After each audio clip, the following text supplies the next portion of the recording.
निरंजन अलख निरंजन हो अलख निरंजन। गुरुदेव, ध्यान केल्यानंतरचा नागनाथ आधीच्या नागनाथपेक्षा पूर्णतः वेगळा भासतो आहे। त्याचे रूप म्हणजे एका तेजस्वी योग्याप्रमाणे दिसत आहे। तो अविर्होत्र नारायण आहे का नाही? ते तेज मूलतः त्याच्या आतच आहे, परंतु नाथपंथाची दीक्षा घेतल्यानंतर ते तेज आणखी वाढले आहे। नागनाथच्या मस्तकी श्री दत्त प्रभूंचा वरद हस्त आहे का नाही? आणि ज्याचे गुरु साक्षात श्री दत्त प्रभू आहे त्याला या सृष्टीमध्ये काय कमी असणार आहे? गुरुदेव, नागनाथ आता इथून पुढे काय कार्य करेल हे पाहणे औत्सुक्याचे राहील। मीही ते पाहण्यासाठी आतुर आहे का नाही? नागनाथाचं कार्य पाहणं म्हणजे श्री दत्त प्रभूंची लीला पाहण्याचाच योग आहे।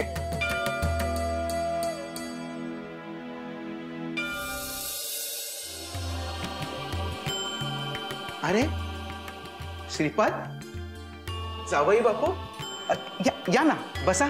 बस बस। श्रीपाद म्हणाला तुमच्याशी बोलायचंय म्हणून आम्ही इकडे आलो। तुम्ही आलात हे उत्तमच झालं। मलाही श्रीपादशी बोलायचं आहे। बंगारप्पाचं सध्याचं वागणं तुम्हाला ठाऊकच आहे आजोबा। तो तुमच्यावरही अघोरी प्रयोग करू शकतो, त्यामुळे तुम्हाला मी सावधगिरी म्हणून सांगायला आलो आहे। त्याला एवढं काय झालंय कोणास ठाऊक, जो असं काही अघोरी करतोय? त्यांच्या अशा वागण्याचं कारण एकच आहे आजोबा, तो म्हणजे मनात असणारा हेवा। त्यातून त्यांनी तुम्हाला काही करायचा प्रयत्न केला तर त्यावर उपाय म्हणून काय करावं हे सांगण्यासाठी आलो। तू सांग मी काय करायला हवं तसं मी करीन। बोपण्णा, श्रीपादवर आपल्या सगळ्यांचा पूर्ण विश्वास आहे। तो असताना आपल्याला कोणालाही काही होणार नाही, पण काळजी घेतलेली बरी। हो, ते तर आहेच।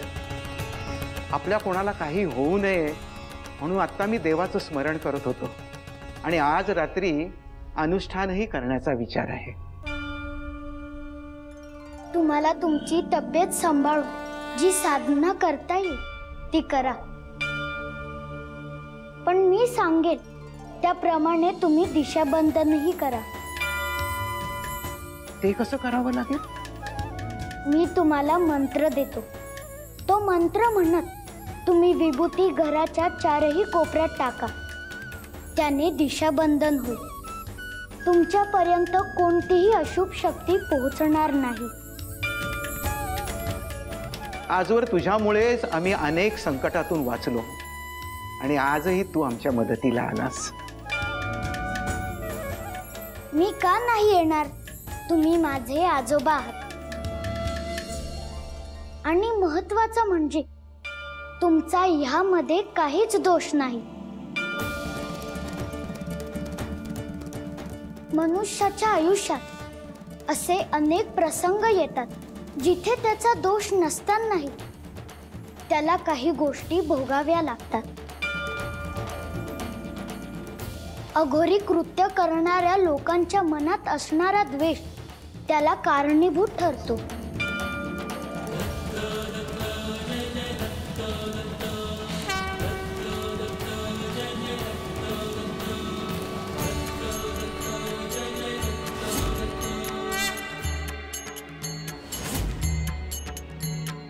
गुरुदेव दत्त, गुरुदेव दत्त,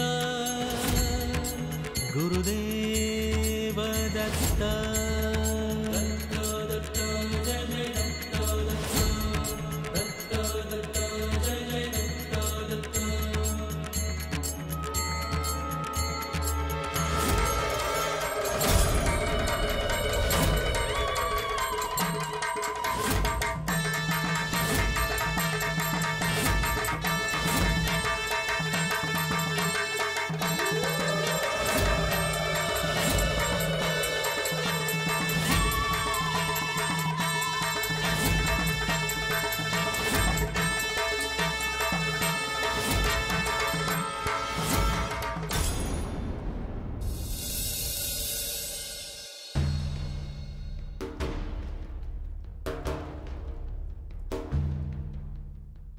श्रीपाद, श्रीपाद. भूपणनाथ, या आधी बसा. अण्णा, अहो काय झालं? श्रीपादनी सांगितलं त्याप्रमाणे मी दिशाबंधन केलं होतं, पण माझ्या मागे काहीतरी अशुभ शक्ती आहे असं मला वाटतंय. अण्णा, आधी मला सांगा, श्रीपादने सांगितलेला तुम्ही उपाय केलात ना? आज नाही केला ग, राहून गेला. अहो भूपणनाथ, किती अघोरी गोष्टी करतोय तो बंगरप्पा हे ठाऊक आहे ना तुम्हाला? हो जावई बापू, आज एक पारायण पूर्ण केलं, त्यात राहून गेलं.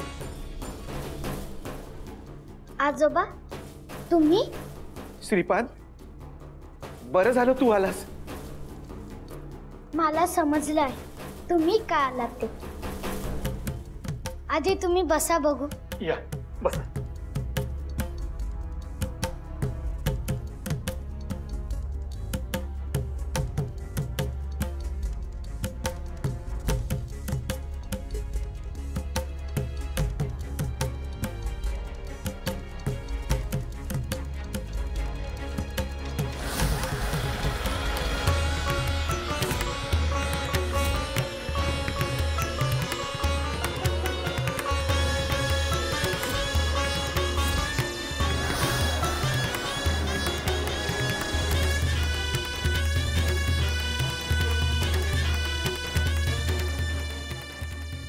श्रीपाद, बाळा काय होतं हे? बंगरप्पा स्मशानात बसले आहे, त्यांचं काम सुरू आहे. श्रीपाद बाळा, तू होतास म्हणून मी वाचलो. आजोबा, तुमच्या पाठीशी खूप संचित आहे. तुम्हाला अशा गोष्टींनी काही होणार नाही.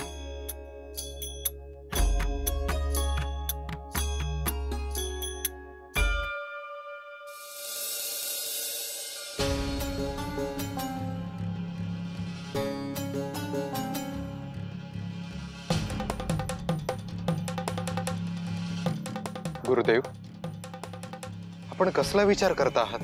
मनुष्याचा स्वभाव खाणे, मनुष्याचा स्वभाव इतका विचित्र का असावा याचाच विचार करतोय मी. गुरुदेव, आपण नेमकं कशाविषयी बोलत आहात? पृथ्वीवर कित्येक ठिकाणी भ्रमण करत असताना आपण पाहत आलो आहोत, जो सद्गुणी मनुष्य इतरांचं भलं करतो त्याचे सद्गुण लोकांना ओळखता येत नाही. गुरुदेव, भ्रमण करताना मलाही ते जाणवलं. मनुष्य स्वभावातला तो एक दुर्गुणच म्हणावा लागेल.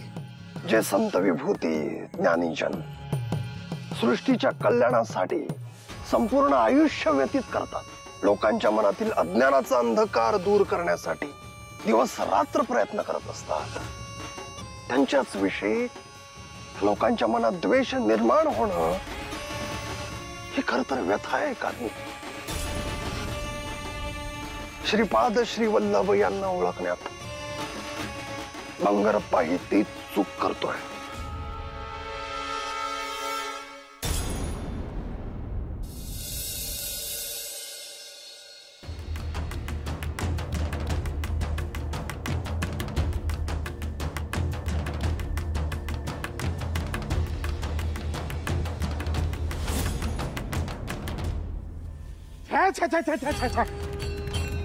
मूर्ख भाई, काय करतेस?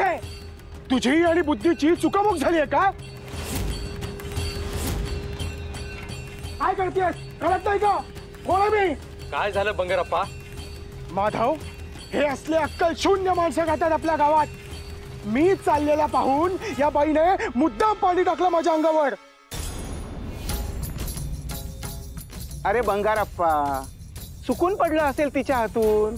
उगाच कोणी असं का करेल? तुम्हाला काही ठाऊक नाहीये, तुम्ही शांत बसा. या गावातल्या लोकांना मी चांगलंच ओळखतो. एकेकाला चांगला फोडून काढलं पाहिजे, त्याशिवाय त्यांची मती ठिकाणावर येणार नाही. अहो जाऊ द्या बंगरप्पा, आता झाली असं चूक, एवढ्या बारीला माफ करा तिला. तुम्हा सगळ्यांना बोलायला काय जातं? इथे माझा अपमान झालाय. चांगला स्नान करून घरातून बाहेर पडलो होतो, पण ह्या बाईने सगळं अभद्र करून ठेवलाय. अरे बंगारप्पा, एकदा तिच्या चेहऱ्याकडे तरी बघ, किती घाबरली आहे बिचारी.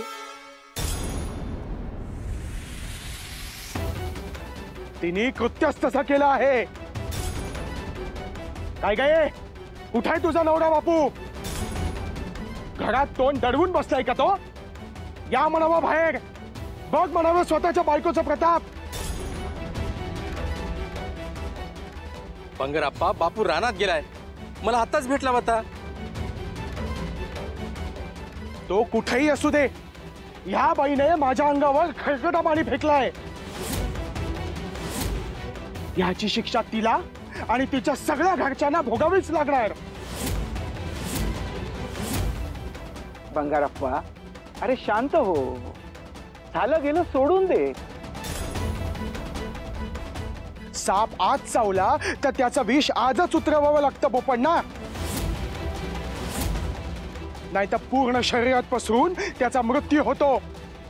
आज या बाईला सोडून दिलं तर उद्या हे बाकीचे लोक माझा अपमान करतील. आणि तसंही तुमच्या नातवामुळे तो काही कमी होत नाहीये. हो बंगारप्पा, तिच्या पायी आम्ही समदे गावकरी मिळून तुमची माफी मागतो बघा. बस! तुम्हा सगळ्यांना मध्ये बोलायची काही आवश्यकता नाहीये. तुम्हा सगळ्यांना माझ्या क्रोधाचा प्रत्यय येईलच. आज सूर्यास्त होईपर्यंत या बाईचं घर आग लावून राख करतो की नाही तेच बघा.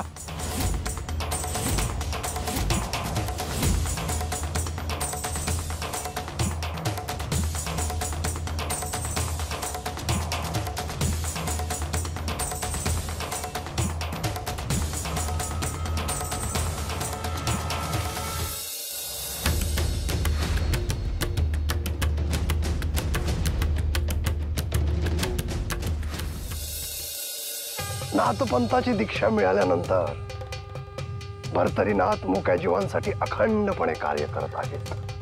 भर्तरीनाथांना शतशः नमन करावे असेच ते कार्य आहे. मुक्या जीवांच्या वेदना समजून त्यांना सहाय्य करणं खरंच अद्भुत आहे. परंतु काही लोक अजूनही त्याला या कार्यामध्ये विरोध दर्शवत आहेत. काही दुष्ट प्रवृत्तीच्या लोकांना कानी इथले पशु पक्षी वृक्ष अशा हरेक गोष्टींवर आपला अधिकार गाजवायचा असतो. या सगळ्यांचा उपयोग आपल्या स्वतःसाठी कसा होईल याचा सतत विचार हे दुष्ट प्रवृत्तीचे लोक करत असतात. गुरुदेव, लोकांमध्ये याची जागृती करणं हा एकमेव उपाय दिसतो आहे. झोपी गेलेल्या मनुष्याला जाग करणं शक्य असतं का नाही, परंतु जो झोपेचं केवळ सोंग करतोय त्याला जाग करणं हे कठीण काम आहे. आणि तेच काम भर्तरीनाथ करतायत.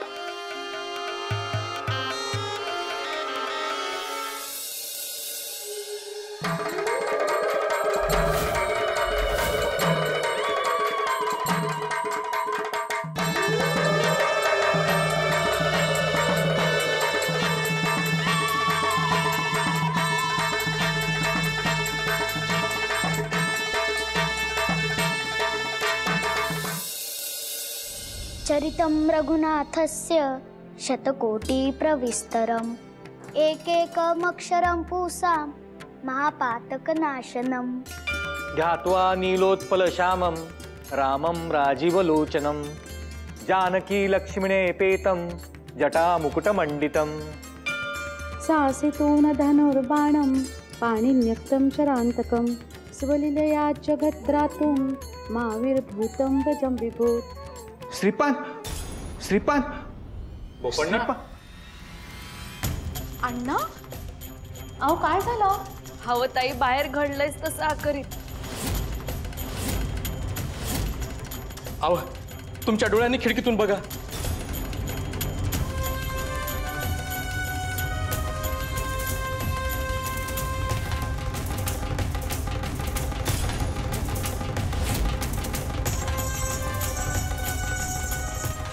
ही तर बापू आणि कांतेच्या घराला आग लागली आहे. पण अशी आग अचानक कशी काय लागली? आणि माधव, तुम्ही आग विझवायची सोडून इकडे का आलात? दादा अहो ती आग आटोक्यात येणं झाली आहे. समजा घरच पेटले. आणि त्याला कारण बी तसंच आहे बघा. म्हणजे? अहो जावई बापू, आज थोड्या वेळापूर्वी बापू आणि बंगारप्पा यांच्यामध्ये काहीतरी बाचाबाची झाली. त्यानंतर बंगारप्पा स्मशानाकडे गेला आणि इकडं बापूच्या घराला आग लागली.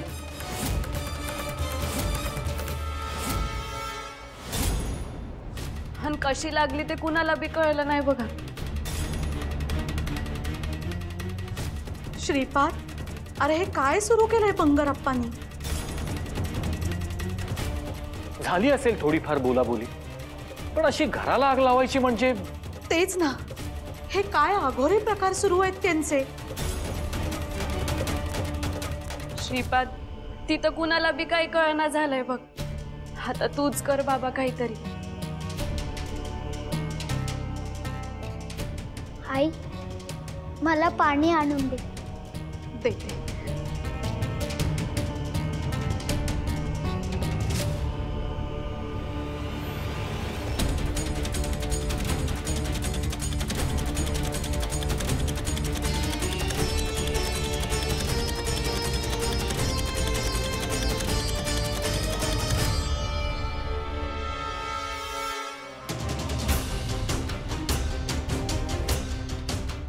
अग्निदेव, शांत व्हा.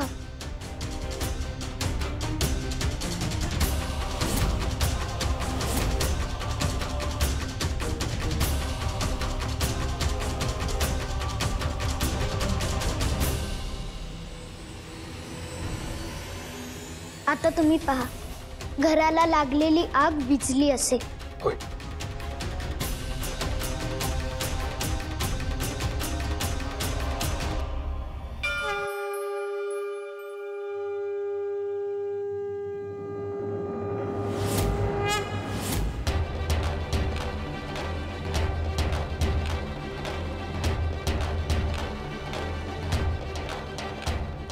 ओरे श्रीपाद, आग विझली. श्रीपाद, आज तू पुन्हा एकदा सगळ्यांना वाचवलंस. वय ना, नाहीतर आग समध्या गावात पसरली असती.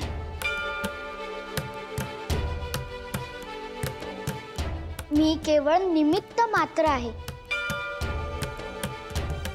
मी सांगितलं आणि अग्निदेव शांत झाले, एवढंच.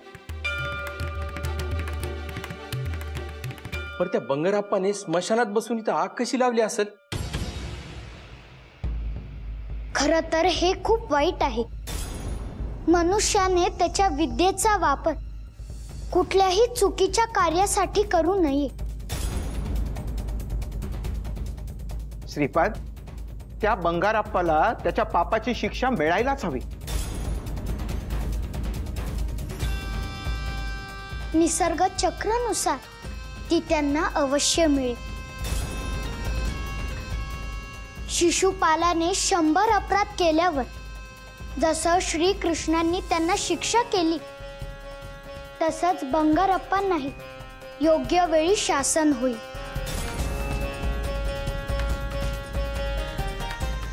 श्रीपाद, तू खरंच धन्य आहेस बघ. माझ्यामुळे बापूच्या घराची आग विझली. मी अग्निदेवांना शांत केलं. हे बाहेर बोलायची आवश्यकता नाही.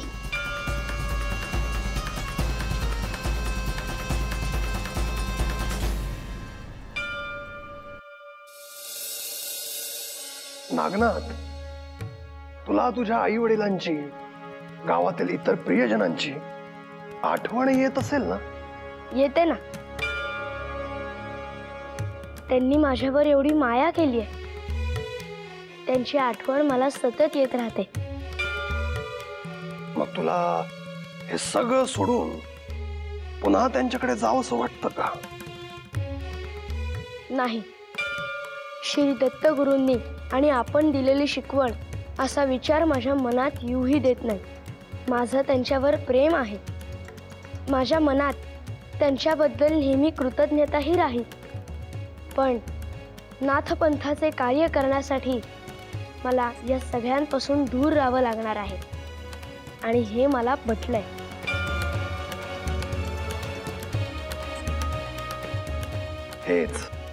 हेच उत्तर तुझ्याकडून अपेक्षित होतं नागनाथ. कारण नाथपंथाचं पुढे कार्य करताना तुला आतून आणि बाहेरून एकटं राहावंच लागणार आहे. नातेसंबंध, निकटवर्तीय हे सगळे मोहमायेचे बंध आहेत. त्यांच्यापासून अलिप्त झाल्याशिवाय सृष्टीच्या कल्याणाचे कार्य करणं अवघड आहे. तुला आता इथून पुढे आणखी काय मिळावं असं वाटत आहे नागनाथ? मी फक्त गुरु आज्ञेची प्रतीक्षा करतो आहे. यापुढे मी कुठे भ्रमण करावं, काय कार्य करावं, त्या कार्यासाठी कुठल्या क्षेत्राची निवड करावी हे सगळं मला दत्तगुरूंकडून समजून घ्यायचं आहे.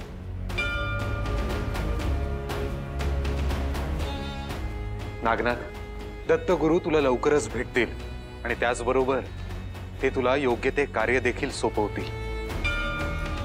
जोवर तुझी आणि दत्तगुरूंची भेट होत नाही तोवर आम्ही तुझ्या सोबत आहोत. असा गुरुदेवांचा संकेत आम्हाला मिळालाय. तुझी काळजी घ्यायला, तुला हवं नको ते पाहायला आम्ही इथे आहोत. श्री दत्तगुरूंचं पूर्ण स्वरूप जाणून घेण्याची माझी इच्छा आहे.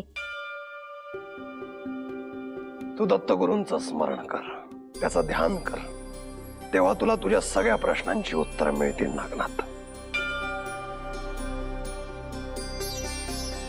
तुझ्यासाठी दत्तगुरूंचा एक संकेत आम्हाला मिळालेला आहे. तो संकेत काय आहे गुरुवर? उद्या सूर्योदय झाल्यानंतर आम्ही तुला तो संकेत सांगू.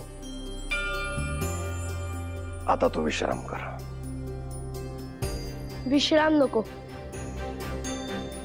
आपण शिकवल्याप्रमाणे मी ध्यान करत राहील आणि उद्या ब्रह्ममुहूर्तावर तो सोडेल.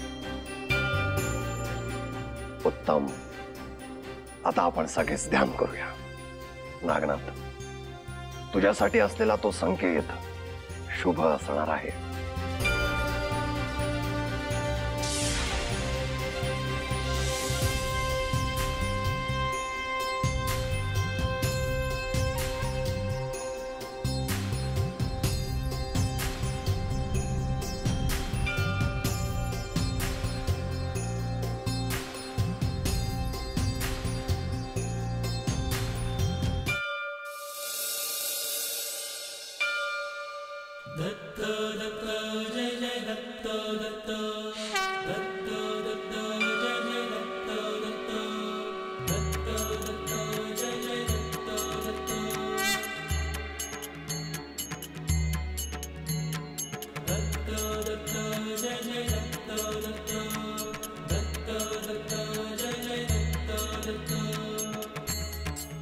श्रीपाद, अरे आम्ही त्या कांताच्या घराकडूनच येतोय बघ. तिचं घर जळल्यामुळे ती लय खचली आहे.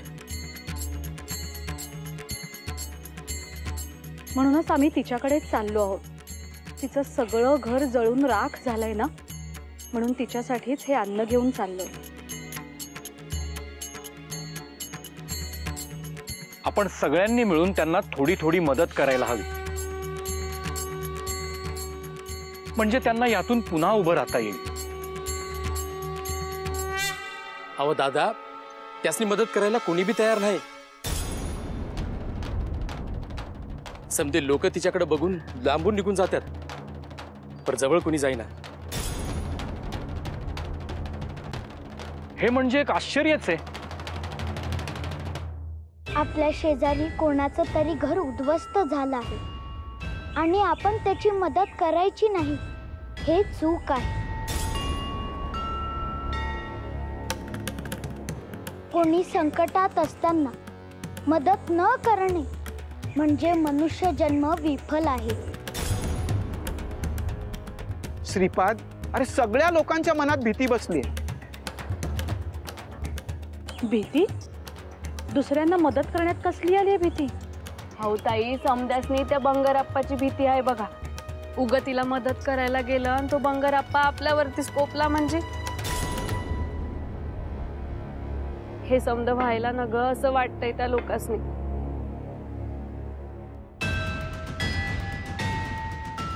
हे योग्य नाही.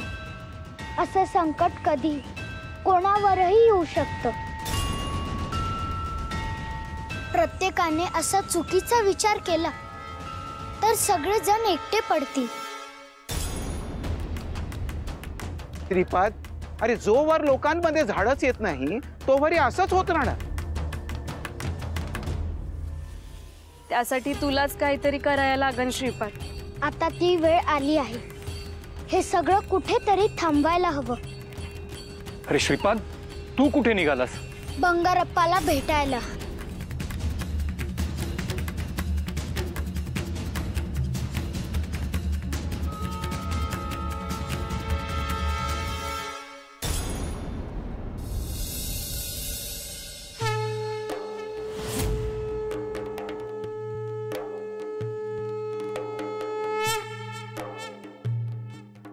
तुम्ही समजा इथंच थांबा. आम्ही दोघं बी प्रभू रामचंद्राच्या मंदिरात जाऊन दर्शन घेऊन येतो. आज माझ्या रामरायाला साकडं घालायचे. माझ्या या 100 गावाच्या मुलखात सुख नांदू देत अशी प्रार्थना करायची आहे. आपल्याला देवाला नवस बोलायचं आहे.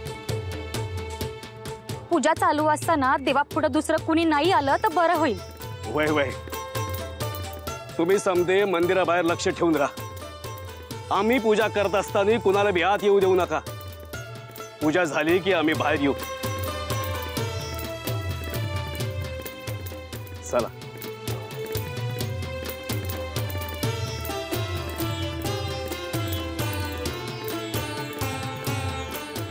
गुरुदेव, समोर दूरवर एक मंदिर दिसत आहे.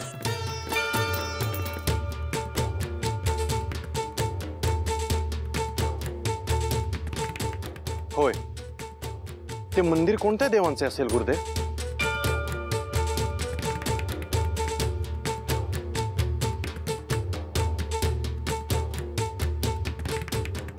श्रीराम, प्रभू श्री रामचंद्रांचं मंदिर आहे ते.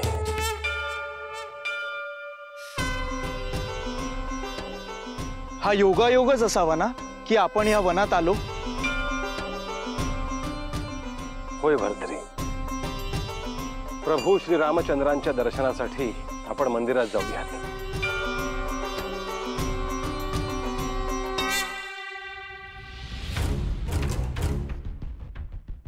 गुरुदेव, हा भाग काहीसा वृक्ष दिसतो आहे. इथे जास्त पशुपक्षी दिसत नाहीयेत. असं कशामुळे झालं असेल गुरुदेव? झाडं, फुलं, फळं या भागामध्ये फार कमी आहेत. चला, आपण दर्शनासाठी पुढे जाऊयात.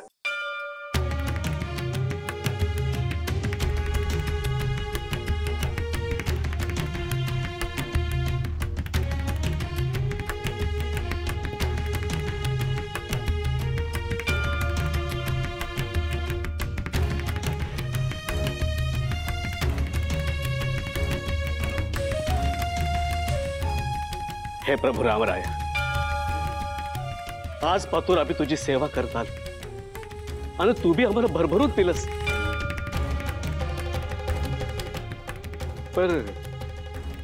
पर आज जरा परिस्थिती बिकट आहे देवा. माझ्या मुलखात कुठंच पाणी राहिलं नाही. समधी बी माळरानं उजाड झाले देवा. अरे त्यात सूर्यदेव बी तापलाय, त्यामुळे लोकांचे हाल होत आहेत देवा. आता आता तुझ्याच कृपेची आस आहे देवा. राज्यात लवकर पाऊस पडू दे, सर्वांना पुन्हा सुखाचे दिवस दाव देवा. हे श्रीरामा, आम्ही जोडीने तुझ्या दर्शनासाठी आलो. आम्हाला स्वतःसाठी काय बी नग. आमच्या लोकांचं सुख ह्यातच आमचं सुख आहे. आम्ही जमल तशी त्यासनी मदत करतो या. पर तुझ्या कृपेची सुद्धा आम्हा समद्यासनी गरज आहे.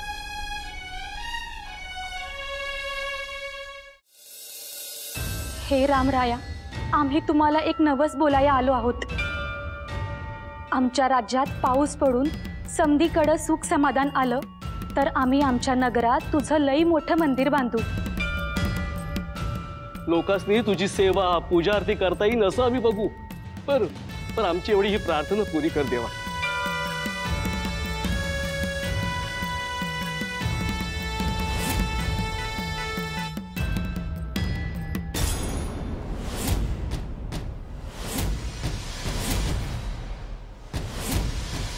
आम्ही प्रभू श्रीरामांच्या मंदिरात निघालो आहोत. तुम्ही आम्हाला का अडवले आहे? नाथपंथांचे सद्गुरू साक्षात मच्छिंद्रनाथ यांचा मार्ग तुम्ही अडवला आहात. या संपूर्ण ब्रह्मांडात गुरुदेवांचा मार्ग अडवण्याचे सामर्थ्य कोणामध्येही नाही. तुम्ही हे अनावधानाने केले असाल तर तात्काळ बाजूला व्हा आणि गुरुदेवांची क्षमा मागा. ज्याचे तुम्ही दास आहात, कदाचित त्याच्या आज्ञेनुसार तुम्ही आम्हाला अडवलं आहे. परंतु ह्या विश्वाचा जो स्वामी आहे त्याच्या दर्शनाला जाण्यापासून अडवणं हे मात्र योग्य नाही. त्याच्यासमोर कोणीही श्रेष्ठ नाही किंवा कोणीही हीन नाही. त्याला सगळे समान आहेत.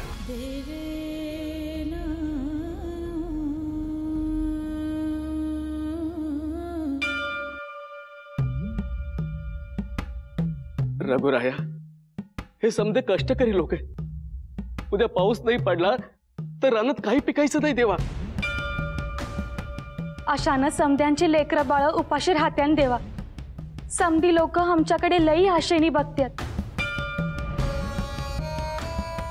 तू तर समद्या जगाचा तारणहार हायस देवा. मग आमच्या बी पाठीशी उभा राहा तू. हे तुम्हाला आमचं शेवटचं सांगणं आहे. आम्हाला मंदिरात जाऊ द्या. तुमच्या या कृत्यामुळे तुम्ही पापाचे भागीदार होत आहात. गुरुदेव, मला आज्ञा करा. मी आत्ता यांना शिक्षा करतो आणि मंदिरात जाण्याचा मार्ग मोकळा करतो. नाही भर्तरी, ह्यांना शिक्षा करणं हे काही उचित नाही. हे केवळ त्यांना मिळालेल्या आज्ञेचं पालन करत आहेत. परंतु ह्यांना ज्याने आज्ञा दिली आहे तो खरा शिक्षेस पात्र आहे.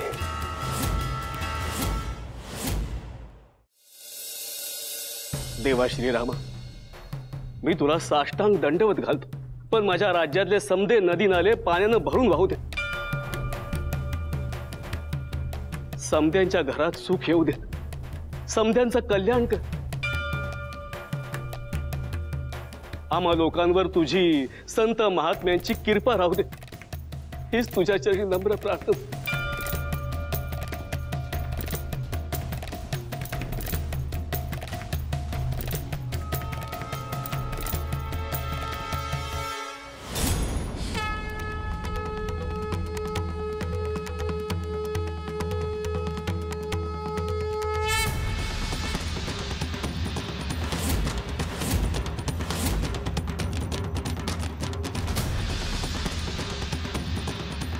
आदेश!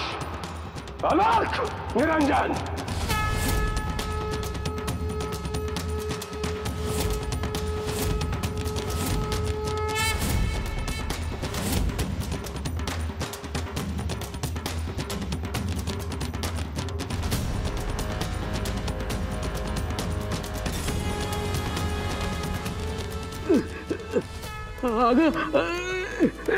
हे बघ काय झालं. अगं मला उठताच येत नाही. मी जमिनीवर चिकटलोय. काय? अहो हे काय बोलताय? असं कसं झालं? अगं बघ ना, मी हातपाय हलवतोय पण हातपाय उठतच नाही. अरे देवा, हे रामराया, असं कसं झालं यांना? मला वाटतं आपल्याकडनं पुन्हा योगी संत माणसाचा अपमान झाला असं, त्याचाच ह्यो कोप दिसतोय. अहो आपण तर असा कुणाचा अपमानच केला नाहीये.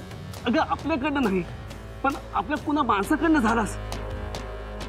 त्या बिगर हे असं व्हायचं नाही. तू जा बाहेर, बघ जा बाहेर काय झालंय का बघ जा. Bye bye.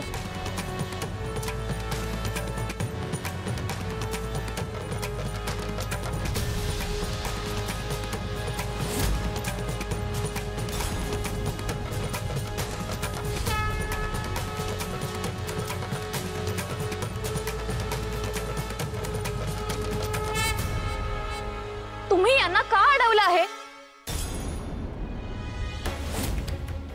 प्रभू रामचंद्रांच्या मंदिरात येऊ नका अशी आज्ञा तुम्हीच दिली आहे का? माफ करा देवा, आमच्याकडून हे समजा चुकून घडले. आम्हासने माहित नव्हतं तुम्ही मंदिरात येणार आहात म्हणून. आम्ही असो अथवा कोणीही असो, देवाचं दर्शन घेण्यापासून अडवण्याचा अधिकार तुम्हाला नाही.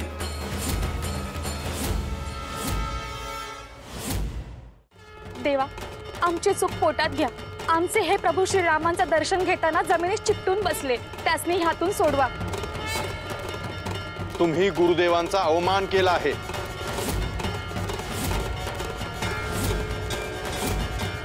भय आम्हाला ठाव आहे, आमच्याकडून तुमचा अपमान झालाय. जे घडायला नग होतं तेच घडले. एक डाव माफ करा देवा. आम्ही देवाला नवस बोलायला गेलो होतो, आमच्यासाठी नाही, गावातल्या लोकांसाठी. आमच्या ह्यांची त्या शिक्षेतून सुटका करा देवा.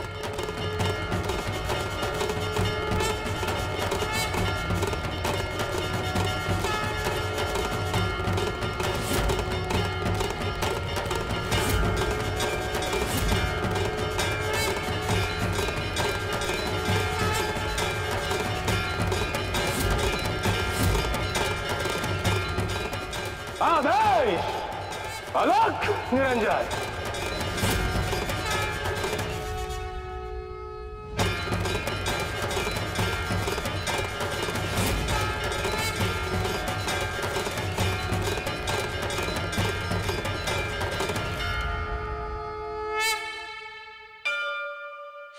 तुझ्या पतीची मुक्तता झाली माई.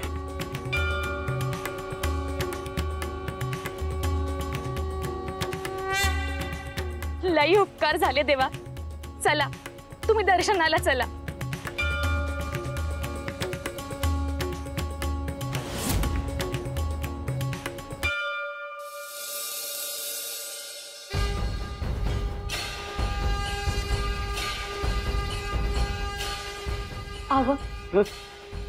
हवं आपल्या सैनिकांनी या साधू महाराजांनी अडवले होतं.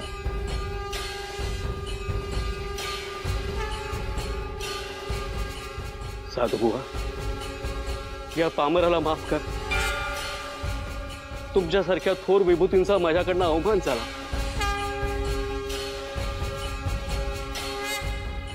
मंदिर सर्वांना दर्शनासाठी खुलं असायला हवं. मंदिराबाहेर असे सेवक उभे करून कुणाचीही अडवणूक तुम्ही करू शकत नाही. इथून मोहर आमच्याकडून असं कधीच व्हायचं नाही. गुरुदेवांनी तुम्हाला क्षमा केली आहे. तुम्ही आता प्रस्थान करू शकता. आमची एक विनंती आहे देवा, आपण काही दिवस आमच्या गावी मुक्काम करावा अशी इच्छा आहे आमची. तुमच्या गावामध्ये आम्ही थांबू शकत नाही, कारण सर्वत्र भ्रमण करून आम्ही कार्य करत असतो. देवा, आमच्यासाठी नाही पण आमच्या इथल्या लोकांसाठी तरी चला. या दुष्काळामुळे लोकांचे लय हाल चालू आहेत देवा. तुमचे पाय आमच्या गावाला लागले तर आमचं कल्याण होईल देवा. लोकहितासाठी नाथपंथ सदैव कार्यरत आहे. तुमच्या गावातल्या लोकांसाठी काही काळ आम्ही थांबू तुमच्या गावामध्ये.